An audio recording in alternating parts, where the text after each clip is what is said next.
우리 하나님 말씀 다니엘서 2장에 있는 말씀을 같이 보겠습니다.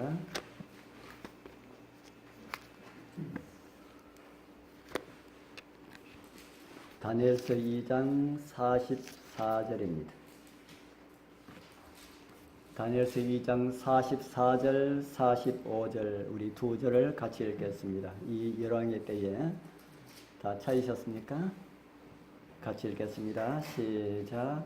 이 열왕의 때에 하늘의 하나님이 한 나라를 세우시리니 이것은 영원히 망하지도 아니할 것이요 그 국권이 다른 백성에게로 돌아가지도 아니할 것이요 도리어 이 모든 나라를 쳐서 멸하고 영원히 설 것이라. 왕이 사람의 손으로 아니하고 산에서 뜨인 돌이 철과 녹과 진흙과 은과 금을 부서뜨린 것을 보신 것은 크신 하나님이 장래일을 왕께 알게 하신 것이라.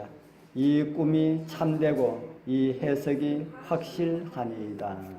아멘.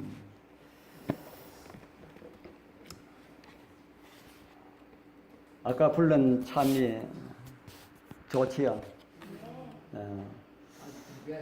우리 서옥선 사모님으로 알고 있었는데 확실히는 모르겠습니다. 우리 교회 성도님들이 작사 작곡한 참이가 그전에는 목사님이 참여한 것이 몇 곡 실렸는데 이번에 일반 다른 분들이 작곡 작사한 참이 내용이 좀 실려 있는데 아까 불른 그 참이가 서옥선 지금 한국365인지 어디서 교사로 계시는 분이십니다. 그분이 몇 곡을 지으셨는데 이거하고 영광의 아침이 오면 나는 아주 좋은 참인데 참 많이 불렀으면 좋겠습니다. 다른 참이도 좋지만은 우리 성도님들이 작곡했는 또 노랫말 지은 것은 보면은 어딘가 모르게 좀 다릅니다. 좀 좋게 봐서 그런지. 그래서 저희들 이 나누리라고 하는 이 참이는 한 10년, 한 20년 전에 우리 선교단을 조직해서 전도회 다닐 때마다 즐겨 불렀던 그런 참인데 잊지 못하는 그런 노래입니다. 오늘 우리는 너무나 많이 들은 그리고 잘 알고 있는 다니엘서 2장을 다시 펴서 읽었습니다. 다니엘서 2장은 우리가 잘 알지만은 특별한 성경의 예언으로 들어가기 위해서는 언제나 다니엘서 2장을 펼칩니다. 우리 구도자들을 가르칠 때도 예언에 들어가기 위해 앞서서 꼭 다니엘서 2장을 펼쳐서 같이 나누고 합니다. 왜 그러냐 하면은 다니엘서 2장은 요한계시록과 다니엘서에 나타난 모든 내용들을 다 함축하고 있습니다. 다니엘서 2장은 다니엘 시대 때부터 예수님 시대까지 그 모든 일들을 아주 짧게 역사적인 그런 면으로 우리에게 가르쳐 주고 있는데 아마 우리 성도님들이 교회에서 우리 재림 성도님들은 교회에서 제일 많이 들은 말씀이 있다면은 아마 다니엘서 2장일 겁니다.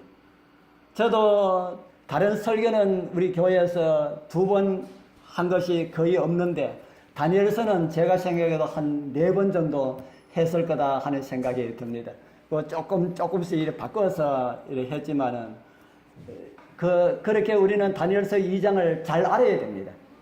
다니엘서 2장을 다른 사람들에게 가르칠 수 있을 정도로 그렇게 우리 여러분들 다 이렇게 숙지를 했으면 좋겠다 하는 생각이 듭니다. 그리고 다니엘서 2장에 나오는 그림이 필요하다면은 그림 필요하다고 달라고 해주시면 하신다면은 제가 그것을 빼가지고 칼라로 빼가지고 코팅을 해가지고 제가 드리겠습니다.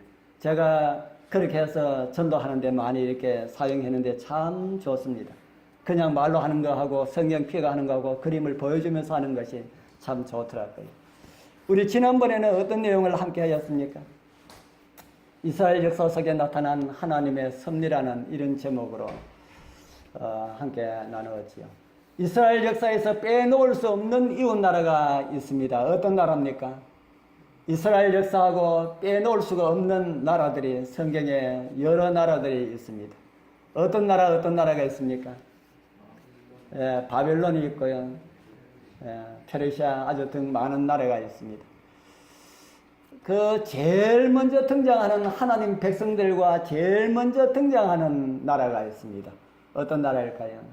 하나님 백성들과 제일 먼저 등장하는 나라가 이스라엘 백성들을 괴롭혔던 애굽입니다.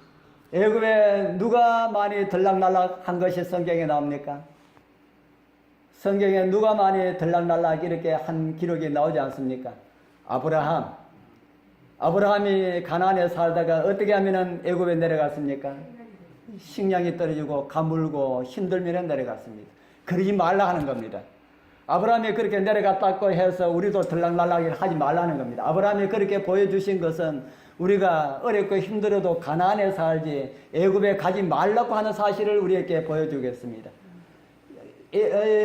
아브라함이 가나안에 어렵다고 애굽에 갔다가 어떻게 될 뻔했습니까?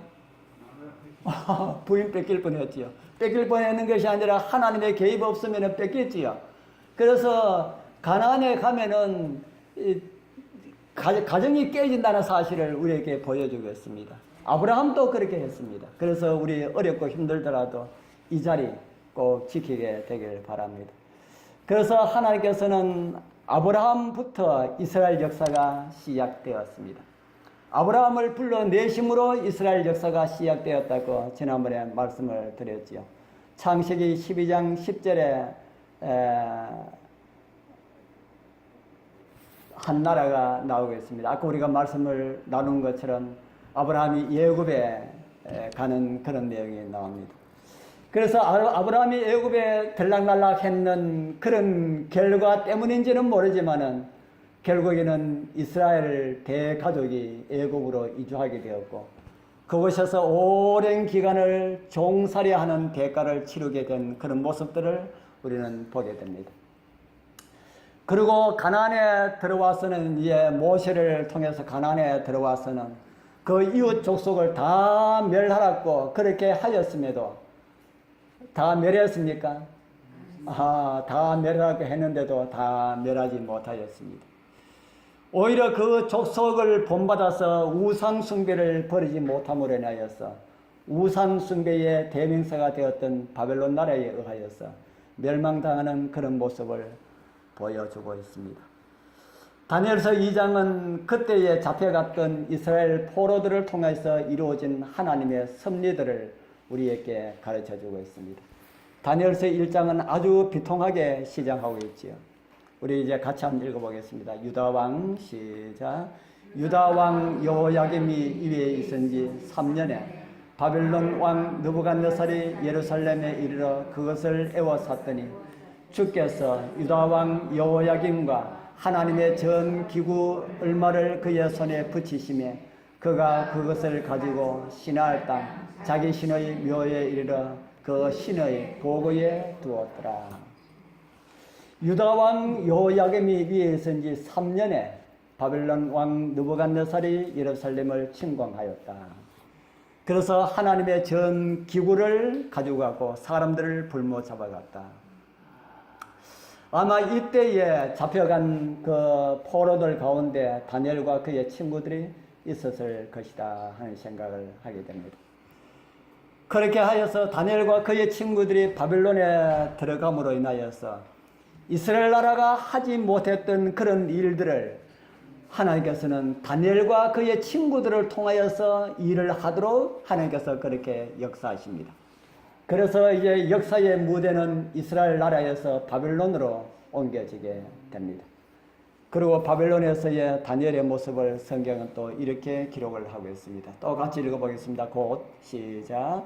곧 흠이 없고 아름다우며 모든 재주를 통달하며 지식이 구비하며 학문에 익숙하여 왕궁에 모실 만한 소년을 데려오게 하였고 그들에게 갈대아 사람의 학문과 방언을 가르치게 하였고 바로 이들 중에 다니엘이 있었다라는 그런 말들을 듣게 됩니다.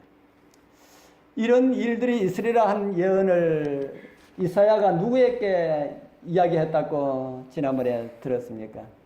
이사야가 이런 일들이 있을 것이다 하는 사실을 이사야가 예언을 했지요. 열왕기하 20장 17절에서 18절에 있는 말씀 지난번에 읽어드렸습니다. 여호와의 말씀이 날이 이르리니 무릇 왕궁의 모든 것과 왕의 열조가 오늘까지 쌓아두었던 것을 바벨론으로 옮긴 바 되고 하나도 남지 아니할 것이요 또 왕의 몸에서 날 아들 중에서 사로잡혀 바벨론 왕궁의 황관이 되리라 하셨나이다. 이 왕이 누굽니까? 예, 히스기야 왕입니다. 그렇게 성경의 역사는 바벨론을 중심으로 해서 이제 흘러가게 되었습니다. 그러나 그 가운데 항상 중심에는 하나님의 백성들이 있었습니다. 하나님의 백성들이 살고 있는 그곳에 어떤 일이 생겼습니까? 다니엘서 2장 13절에 보면은 왕의 명령이 내리며 박사들은 죽게 되었고 다니엘과 그 동무도 죽이려고 찾았더라. 무엇 때문에 죽이려고 했는지 우리 다 아시죠? 바벨론 왕에게 어떤 일이 있었습니까? 바벨론 왕에게 다니엘서 2장 초반을 보면은 이런 내용이 있습니다. 느부갓네살 왕이 느부갓네살이 위에 있은 지 2년에 무엇을 꾸었다 그럽니까? 꿈을 꾸고 그로 인하여 마음이 번민하여 잠을 이루지 못한지라. 꿈을 꾸고 그 꿈을 잊어버린 왕은 너무 답답하여 왕이 총애하였던 박사들과 술객들에게 자기의 잊어버린 꿈을 찾아달라고 부탁을 합니다. 찾아준 사람이 있었다 그랬습니까? 찾아준 사람이 없었다. 그래서 이 왕은 바빌론의 모든 박사들을 죽이라고 하는 명령을 내립니다. 여기 우리가 한 가지 생각해 볼 것이 있습니다. 박사들을 죽이려고 하는 이 음모가 어디서 발생하였을까? 누가 고안한 그런 계획이었을까? 하나님께서 바벨론을 정복하기 위하여서 특공대를 보냈다 하는 사실을 사단은 알았습니다. 그 특공대가 누굽니까? 사단이 느부갓네살을 통해서 예루살렘을 멸망시키고 예루살렘에 정말 괜찮은 아이들을 잡았는데 하나님께서 그 아이들을 특공대로 삼았어.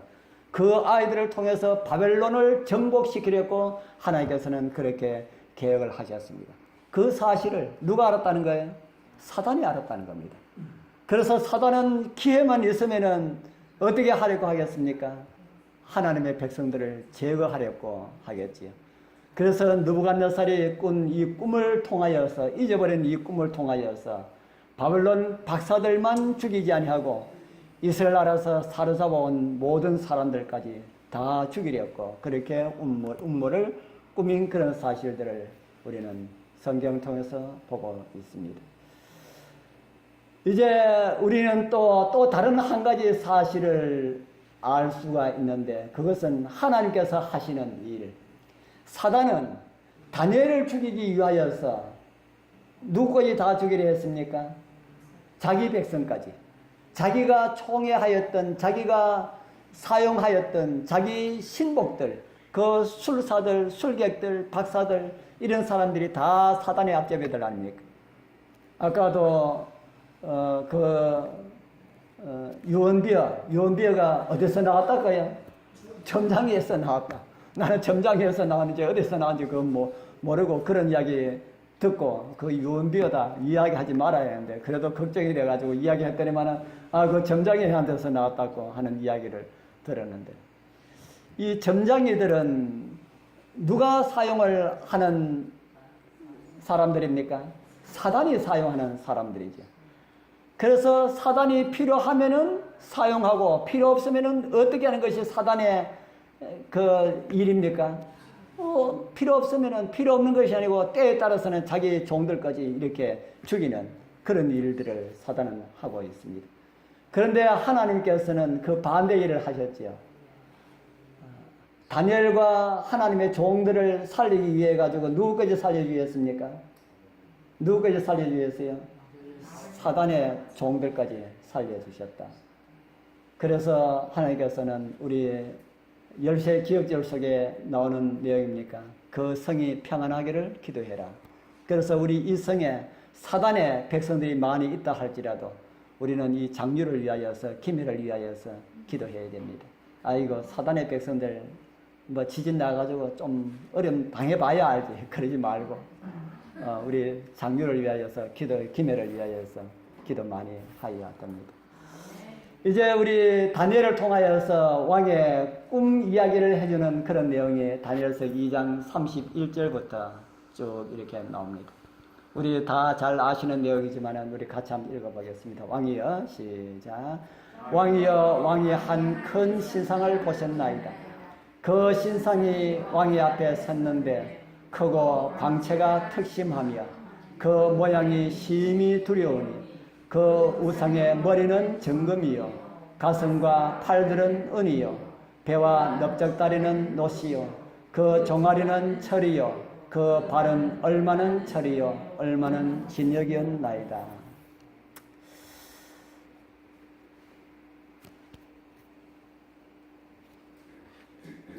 이 다니엘이 2장의 이 내용을 왕 앞에서 이 이야기를 했을 때에 이 왕은 마음이 어땠을까요? 왕의 마음이 어땠을까? 꿈 이야기를 이제 계속해서 제가 올려놨는데 우리 뭐 다 읽지 않아도 다 아시라 생각이 듭니다.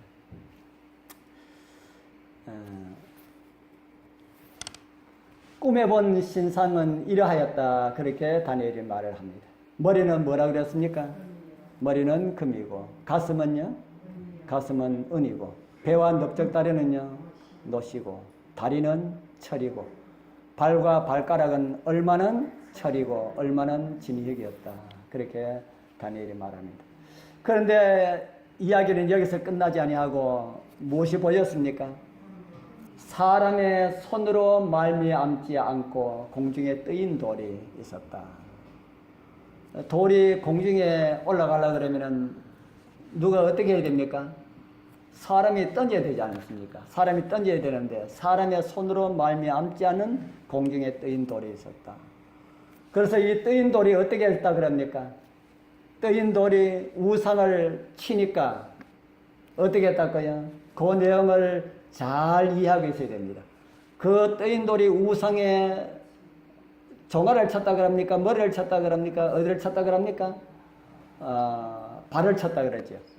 발을 치니까 그 다음에 어떻게 했다 그랬습니까? 어떻게 했다 그랬습니까?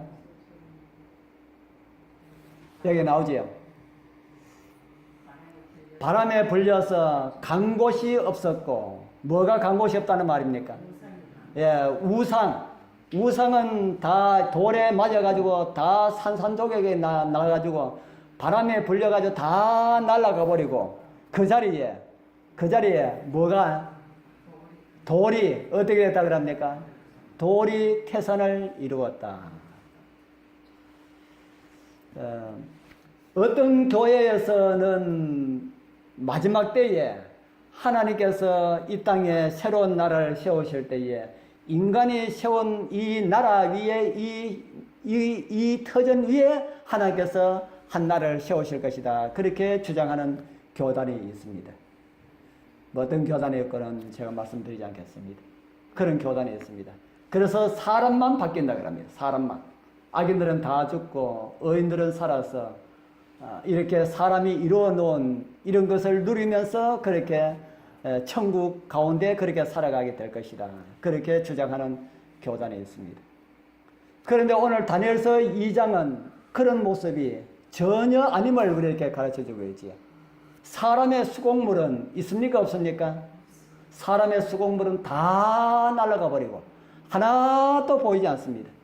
신상이 그 사람의 작품 아닙니까? 사람의 역사 이런 것은 다 날아가 버리고 우상을 친 그 돌이 태산을 이루었다. 그렇게 기록을 하고 있습니다. 이제 이런 내용을 이제 다니엘이 해석을 하지요. 그 해석을 우리 여러분들 다 잘 하실 수가 있지만은 우리 다니엘의 해석을 우리가 들어보도록 하겠습니다. 우리의 해석보다 다니엘의 해석이 낫지요. 우리 성경 좀 길지만은 우리 성경 통독한다 생각하고 같이 한번 읽어보겠습니다. 37절에서 43절 왕이여 시작. 왕이여 왕은 열왕의 왕이시라. 하늘의 하나님이 나라와 권세와 능력과 영광을 왕에게 주셨고 인생들과 덜 짐승과 공중의 새들 어느 곳에 있는 것을 물어하고 그것들을 왕의 손에 붙이사 다스리게 하셨으니 왕은 곧 그 금머리니이다. 왕의 후에 왕만 못한 나라가 일어날 것이요 셋째로 또 녹 같은 나라가 일어나서 온 세계를 다스릴 것이며 넷째 나라는 강하기가 철 같으리니 철은 모든 물건을 부서뜨리고 이기는 것이라. 철이 모든 것을 부수는 것 같이 그 나라가 문나라를 부서뜨리고 빠할 것이며 왕께서 그 발과 발가락이 얼마는 토기장이의 진흙이요 얼마는 철인 것을 보셨은즉 그 나라가 나누일 것이며 왕께서 철과 진흙이 섞인 것을 보셨은즉 그 나라가 철의 든든함이 있을 것이나 그 발가락이 얼마는 철이요 얼마는 진흙인즉 그 나라가 얼마는 든든하고 얼마는 부서질 만한 것이며 왕께서 철과 진흙이 섞인 것을 보셨은즉 그들이 다른 인종과 서로 섞일 것이나 피차에 합하지 아니함이 철과 진흙이 합하지 않음과 같으리이다. 아멘. 이제 우리가 읽은 이 말씀을 근거로 해서 함께 해석을 해보겠습니다. 금머리는 어디라 그랬습니까? 금머리는 누구라 그랬습니까? 왕이 바로 그 금머리입니다. 바벨론이 금머리라 그렇게 했습니다. 느부갓네살이 왕이 금머리라 하니까 특히 좀 좋았을까요? 기분 좋았을까요? 기분 좋았을지 모릅니다. 그런데 왕이 듣기 싫은 말을 그 다음에 하게 되지요. 은으로 된 가슴은 어디로 했습니까? 은으로 된 가슴은 왕 후에 일어날 나라. 왕보다 나은 나라가 일어날 것이라 그럽니까? 왕보다 못한 나라가 일어날 것이라 그럽니까? 왕보다 못한 나라가 일어나는데 싸워서 이기기는 누가 이겨요? 나은 나라가 이깁니까? 못한 나라가 이깁니까? 못한 나라가 이깁니다. 우리가 이 신상을 자세히 보면은 계속해서 자꾸 어떻게 되어가는 모습이 보입니까? 금이 은으로 변하고 은이 노수로 변하고 철로 변하고 나중에는 쓰레기로 변하는 그런 모습들을 우리에게 보여주고 있습니다. 또 이 다음에는 이 녹과 같은 나라는 어느 나라라 그럽니까? 녹과 같은 나라는 어느 나라예요? 우리 페르시아 다음에 페르시아를 정복하고 일어난 나라가 세계 역사 가운데는 어떤 나라입니까? 헬라. 셋째 나라는 녹과 같은 나라가 일어날 것이다. 그렇게 기록을 합니다. 그 다음에 철로 된 종아리는 어디라고 했습니까? 철로 된 종아리는 넷째 나라. 바벨론부터 시작해서 네 번째 일어난 나라는 로마 나라입니다. 바벨론이 점령하였던 그 모든 곳을 점령하고 일어난 나라는 로마 나라다 하고 역사는 우리에게 가르쳐주고 있습니다. 그 다음에는 로마 나라가 그대로 천년 만년 그렇게 갈 거라 했습니까? 발가락 시대가 올 것임을 우리에게 가르쳐주고 있지요. 발가락 시대는 어느 시대라고 말합니까? 왕께서 그 발과 발가락이 얼마는 토기장이의 진흙이요 얼마는 철인 것을 보셨은즉 그 나라가 나누일 것이며 어느 나라가 나누게 될 것이라는 겁니까? 로마 나라가 나누게 될 것이다. 왕께서 철과 진흙이 섞인 것을 보셨은즉 그 나라가 철의 든든함이 있을 것이나 그 발가락이 얼마는 철이요 얼마는 진흙인즉 그 나라가 얼마는 든든하고 얼마는 부서질 만한 것이며 왕께서 철과 진흙이 섞인 것을 보셨은즉 그들이 다른 인종과 서로 섞일 것이나 어떻게 하지 못할 것이라 그럽니까? 피차에 합하지 아니함이 철과 진흙이 합하지 않음과 같으리이다. 이게 지금 어딥니까? 지금 이게 어딥니까? 지금 유럽이죠. 유럽의 어떤 나라는 아주 약하게 보여가지고 집어 먹으면 집어 먹힐 듯이 그렇게 보이는데도 그렇게 되지 않을 것이다. 그렇게 말을 하고 있습니다. 바로 이런 우리가 이제 다시 한 번 더 보도록 하겠습니다. 머리는 바벨론 주전 605년에 일어나서 539년에 멸망한 나라입니다. 물론 그 전부터 바빌론이라고 하는 나라가 있었는데 이 느부갓네살에 의해 가지고 유럽을 제패하고 이렇게 부상할 때를 605년으로 보는 겁니다. 그 다음에 바빌론을 멸망시키고 일어난 나라 메데와 페르시아. 페르시아도 물론 그 전에 있었습니다. 그 전에 있었는데 이 바빌론을 멸망시키고 이렇게 세계에 이렇게 큰 나라로 부상한 그때가 539년에서 331년을 우리에게 가르쳐주고 있습니다. 이 고레스가 페르시아를 정복하고 난 다음에 그 고레스가 바빌론을 정복하고 난 다음에 바빌론이 어떤 성이었습니까? 그 난공불락의 성이지 않습니까? 제가 그 그림을 자꾸 보여드리면은 좀 그럴 것 같아서 바빌론 그림을 가지고 오지 않았는데 제가 많이 보여드리지 않습니까? 성이 세 개별로 되어 있었습니다. 성이 세 개별로 되어 있었는데 성 하나의 두께가 얼마나 두꺼운가 하면은 성벽 위로 마차가 다닐 수 있도록 그렇게 두껍게 했습니다. 그런 성벽으로 되어 있는 성이 외성, 내성 이렇게 되어 있어가지고 그 성벽이 삼중으로 되어 있었습니다. 그래서 적군이 쳐들어가서 성벽 하나를 뚫으면은 어떻게 됩니까? 성벽 하나를 뚫고 들어오면은 도간에 든 쥐가 되는 겁니다. 그래서 그 성을 아무도 침공을 할 수가 없도록 그래 되어 있는데 그 벨사살 왕이 그 성을 믿고 까불다가 멸망당했지요. 그 성이 그런데도 그 성만 그런 것이 아니고 이 바빌론에서 성가로 뭘 또 만들었습니까? 성가로 강을 만들어가지고 성가로 강을 만들어 인공강을 만들어가지고 성을 뺑 둘러 사도록 그렇게 만들었습니다. 그게 유브라데 강이 저 위에서 내려오는데 이 바빌론 성을 관통해서 이렇게 가도록 했는데 바빌론 성을 뺑 둘러서 이 강이 있도록 그렇게 만들었습니다. 그러니까 적군이 천국에 올라가려면 먼저 뭘 건너야 됩니까? 강을 건너야 되고 또 무엇을 넘어야 됩니까? 성벽을 넘어야 되고 성벽 넘으면은 도갈 던치라 그랬죠. 성벽 넘으면은 거기서 다 죽는 겁니다. 그런데 누가 점령했습니까? 고레스 왕이 점령을 하지 않습니까? 점령한 거는 우리 여러분들 다 잘 알죠. 고레스 왕이 유브라데 강을 보고 이 강이 통로다 그렇게 생각하고 군사들 시켜서 저 위에 올라가서 강둑을 막고 강 줄기를 다른 곳으로 돌려버렸습니다. 그러니까 그 바빌론 성벽 밑으로 흐르던 그 강이 뭐가 되어버렸습니까? 엄청난 길이 되어버린 거죠. 그리로 그냥 들어가니까 그냥 그날 저녁에 술 먹고 취해가지고 군인들이고 뭐고 전부 다 이렇게 비실거리가 있는 거 그냥 칼로 다 죽이면 되지 않았습니까? 그래서 그날 저녁에 그렇게 다 망했습니다. 이렇게 막강하였던 그 바빌론을 침공하였던 이 고레스 나라도 어느 나라한테 멸망을 당합니까? 예, 세 번째 나라인 이 알렉산더, 그 유명한 알렉산더에게는 무릎을 꿇고 말았습니다. 알렉산더의 아버지 이 필립은 그 당시에 학문의 아버지라고 불려졌던 아리스토텔레스, 우리 여러분들 잘 아시죠?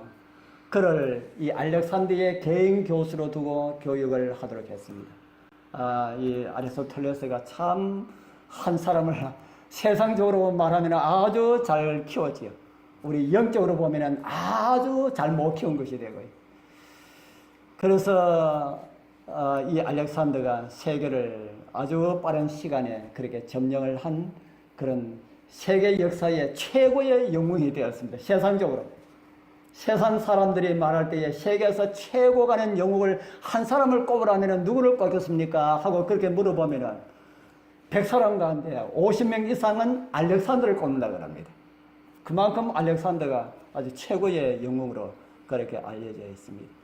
알렉산더가 이 나라 페르시아는 이 논나라로 표현되고 있는데 역사가들은 노스로 뒤집어선 페르시아 군인이다 하고 그렇게 평을 한다고 합니다. 그래서 노스를 많이 사용했던 그 나라를 바벨론에 살고 있는 다니엘에게 미리 그렇게 다 보여주었습니다.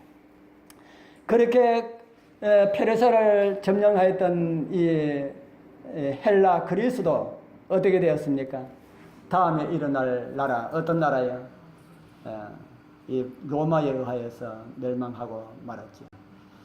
다니엘서 2장 40절에서 보면 로마 나라는 철의 나라라고 말합니다. 그리고 그 나라는 강하여서 모든 것을 부서뜨리고 빠할 것이다 하고 그렇게 기록을 하고 있습니다.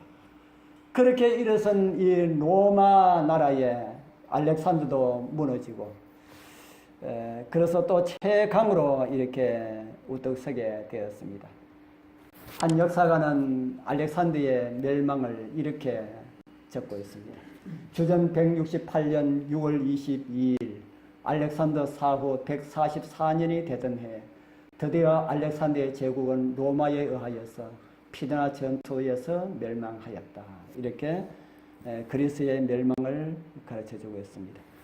이 로마 다음에는 어떤 일이 있을 것임을 가르쳐주고 있습니까? 아까 우리가 보았던 것처럼 철과 진흙이 섞여서 그렇게 살지만은 서로 합하지 않은 것처럼 그 나라들이 나뉘게 될 것이다. 그렇게 성경은 말을 하고 있습니다. 분열된 이 로마 나라는 주 475년부터 예수님의 재림 때까지 가게 될 것이다. 그렇게 성경은 기록을 합니다. 오늘날의 유럽입니다. 이게 바벨론에서 지금까지 내려온, 왜 하필이면은 미국 땅에 이야기를 안 하고 왜 유럽을 이야기를 할까? 왜 유럽을 이야기할까요? 왜 미국같이 아니면은 우리 한국을 중심으로 해서 이야기하지 왜 하필이면은 유럽을 이야기할까? 이 가운데 뭐가 있었습니까? 예루살렘이 있었죠. 예루살렘을 중심으로 역사가, 성경 역사가, 구속의 역사가 흘러가기 때문에 이곳에서 있고요. 또 바빌론이라든지 거기에 열국들이 한창 이렇게 할 때에 미국이 있었습니까? 미국에는 뭐 빈 땅으로 생각할 정도로 그렇게 있었죠. 세계 역사가 이곳에서 이루어졌기 때문에 이곳에서 있습니다. 자, 이렇게 있을 때에 어떤 나라가 일어날 것이라 그럽니까? 이렇게 있을 때 요거 한 나라 돼가지고 대통령 하나 뽑고 통일시키기 위해 가지고 노력을 많이 하지요. 노력을 하다 안 되니까 사단이 암만 생각해도 안 되거든요. 그래가지고 사단이 꾸미고 계획한 것이 뭔가 하면은 유럽 뭡니까? 유럽 공동체. 그래서 유럽 공동체를 통해서 통일시키려고 노력을 하는데 얼마 전에 어느 나라에서 그 했습니까? 영국이 반대를 해가지고 지금 또 그러겠죠. 그런데 아마 영국이 반대를 해도 이 나라들이 거의 하나가 될 듯이 그렇게 보이는 그런 시대가 올 것임을 저는 성경을 통해서 보고 있는데 모르겠습니다. 그거는 뭐 확실한 것이 성경에 나타나 있지 않기 때문에, 그러나 분명한 것은 이 나라들이 이대로 있을 때에, 한 나라가 되지 않고 이대로 있을 때에 어떤 일이 벌어지겠다는 겁니까? 어떤 일이? 바로 다니엘서 2장 34절과 35절에 있는 이런 일이 일어날 것임을 우리에게 가르쳐주고 있습니다.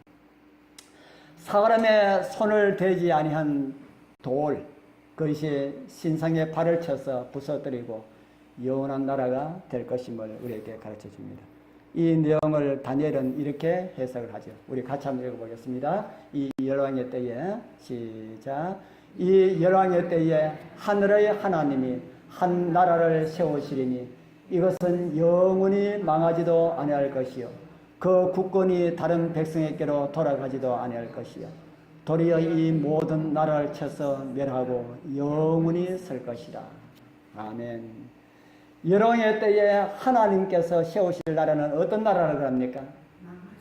망하지 않는 나라. 누구의 나라입니까? 하나님의 나라. 돌이 날라온 것은 무엇으로 이루어질 나라를 우리에게 가르쳐 주는 것일까요? 돌이 날아온 것은 바로 예수님의 재림으로 이루어질 나라를 우리에게 상징하고 있죠. 이 돌은 성경에 보면 예수님을 상징하는 것임을 우리에게 가르쳐 주고 있습니다. 이제 멀지 않은 날 이 돌이 날아오게 될 것입니다. 처음에는 작은 검은 구름과 같은 그 돌이 점점 가까이 올 때에 사람들은 그것이 무엇인지를 알게 된다 그럽니까? 하나님을 믿는 사람들은 그것이 예수님의 재림의 징조임을 알게 될 것이다. 그렇게 말합니다. 이날, 이 영광의 날, 하나님께서 우리를 데려오시는 날, 재림을 준비한 사람들도 신명이 나지만은 우주에서 가장 신명 나시는 분은 하나님일 겁니다. 하나님께서 우리를 데려오시려고 그렇게 빨리 가고 싶지만은 빨리 가면은 빨리 오시면은 어떤 일이 일어나기 때문에 안 오시는 겁니까? 오늘 내가 준비되지 못하기 때문에 조금만 더 우리 하나님께서 그렇게 마음을 조이면서 지금 연장하고 있는 겁니다. 그래도 도저히 안 되겠다, 가야 되겠다 하면은 오시는 겁니다. 그 하나님께서 오시는 날, 우리 하나님께서 제일 신명 날 것이다. 그 자리에 우리 성도님들 다 참여했다가 그 영광의 나라 우리 다 함께 갈 수 있는 준비가 다 이루어지게 되길 축복합니다.